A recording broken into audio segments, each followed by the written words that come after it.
A very good morning, children. This is your English teacher Sonia Verma from Springfields Public School. Let us continue a new topic of your English language book, that is pronouns.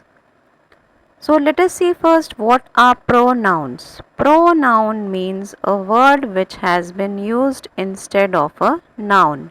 So instead of repeating the same noun again and again, we start using another word for that particular noun. That word is called a pronoun.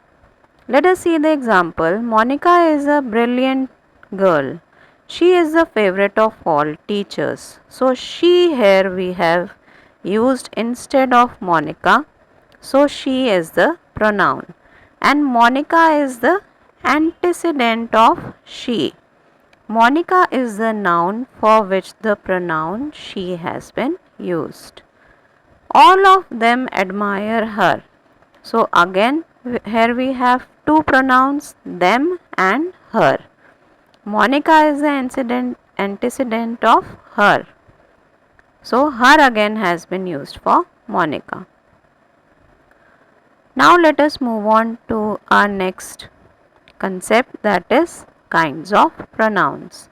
The first kind of pronoun is personal pronouns. Pronouns that stand for persons or things, those pronouns they are called personal pronouns. Second is demonstrative pronouns. Pronouns which demonstrate, which point out to objects. For example, this is a large house. This is pointing out to a house. So this is the demonstrative pronoun. Interrogative pronoun. Pronouns used to ask questions are called interrogative pronouns. Reflexive pronouns. Pronouns like myself, yourself, when they are used as a receiver of an action, that is called reflexive pronouns. Then another is emphasizing pronouns, pronouns which are used to convey emphasis. They also have the same formation as reflexive pronouns. For example, yourself, herself, myself. Then another type is possessive pronouns. Pronouns that show possession, mine, yours. These are possessive pronouns. Then the next type is distributive pronouns. Pronouns that refer to persons or things one at a time, each, either. These are distributive pronouns. Indefinite pronouns. Pronouns that stand for some noun understood or implied. When we don't have any definite number, we have something which has been described as indefinite. All, many, few, nothing is definite here. So these are indefinite pronouns. Relative pronouns. Pronouns that relate a noun to a group of words that follow. We admire the man who here is relating back to the same noun. So who is the relative pronoun. Now let us see a few of these pronouns in detail. First is the personal pronoun. So there are three persons. You have done this concept many times before. Three persons are there: first person, second person and third person. The first person is the person speaking. The second person is the person to whom he is speaking. First person is speaking to the second person. And the third person is the person who has been spoken about. Here in this table you will find all the different forms of all these three persons: first person, second person, third person, how they are used as a subject, how they are used as an object. For example, the first person pronoun is I and we, which is used as a subject. I is used as me when we use it for an object. Second person pronouns are you, third person pronouns are he, she, it, they. And all these different forms are given. Possessive form is given. reflexive emphasizing form is given, and everything has been given in detail, and you need to go through it very carefully. Now let us move on to interrogative pronouns. Who, whom, whose, which and what are interrogative pronouns. So which of these are used for people?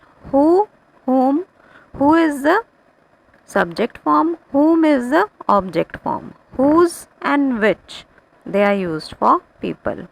And the pronouns, interrogative pronouns which are used for things are what and which. So which is used both for people and things.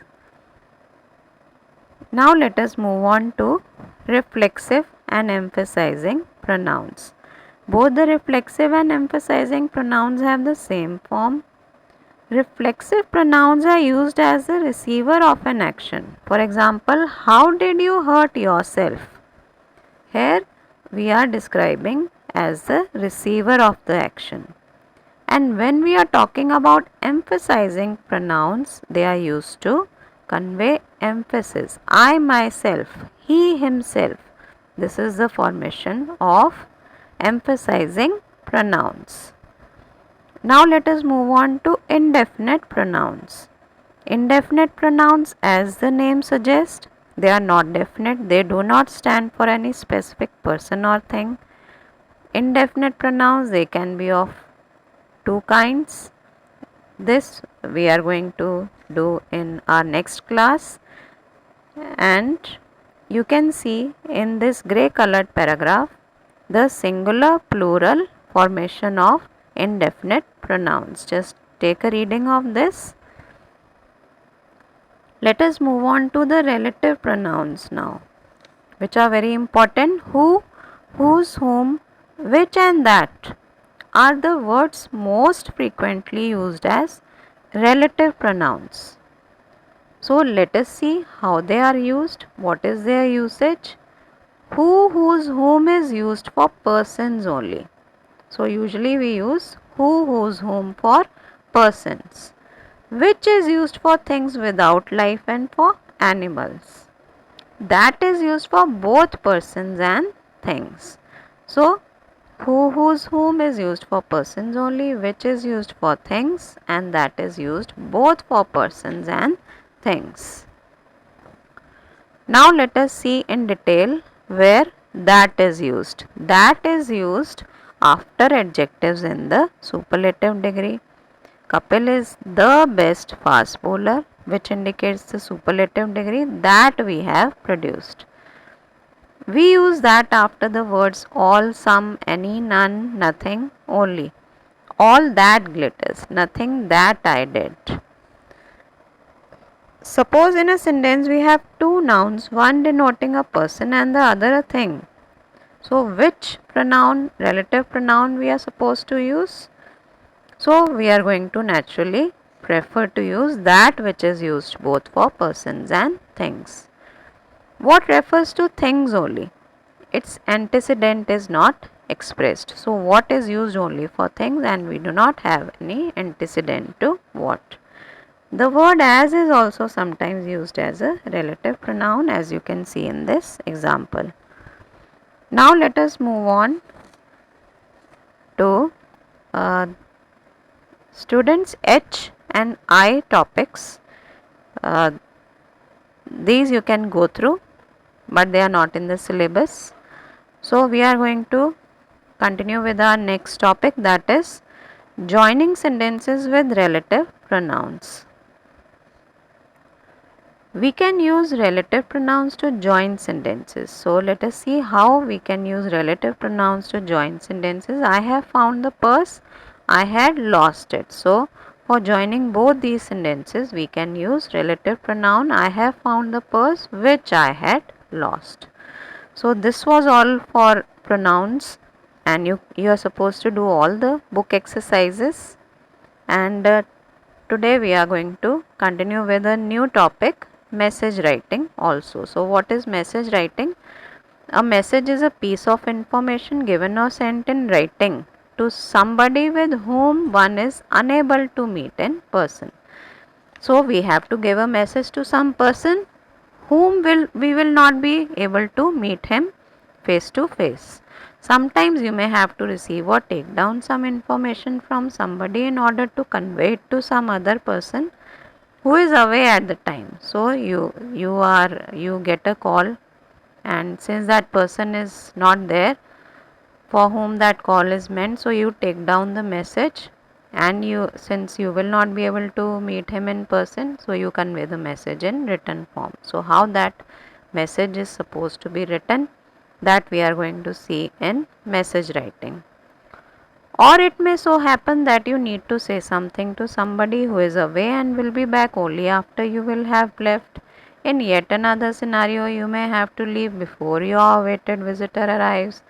In all such cases, you leave a message for the person concerned. Besides these, a message may also be written for requesting, warning, giving explanation, apologizing, or thanking somebody. So, let us see an example which you will be writing down in your language notebook also. The whole conversation is given, telephonic conversation is given between Shivam and Deepak. And the message is supposed to be for Shekhar, who is not at home. So Deepak, he takes down the message from Shivam, and Deepak also has to leave. So he writes down the message for Shekhar, and how that message is supposed to be written. On the top, first you start making the box. On the top, in the first line, in the middle of the line, you write down message. Then you leave a line on the left hand side, you write down the date in the given format. Then time. Time is very important, since it is mentioned, it might be mentioned in the question also. So time has been mentioned at 7 o'clock. Accordingly, we have written down the time. Then for whom the message is supposed to be written, the name of that person, and the whole message is written down. And after leaving a line at the bottom on the left hand side, you write down the name of the writer of the message. So this is how you are supposed to write down the message and put it in a box. And note down the message which I have sent you. Do the book exercises of pronouns and the assignment which I have sent you of pronouns. Answer key will be sent to you in the evening. Thank you very much.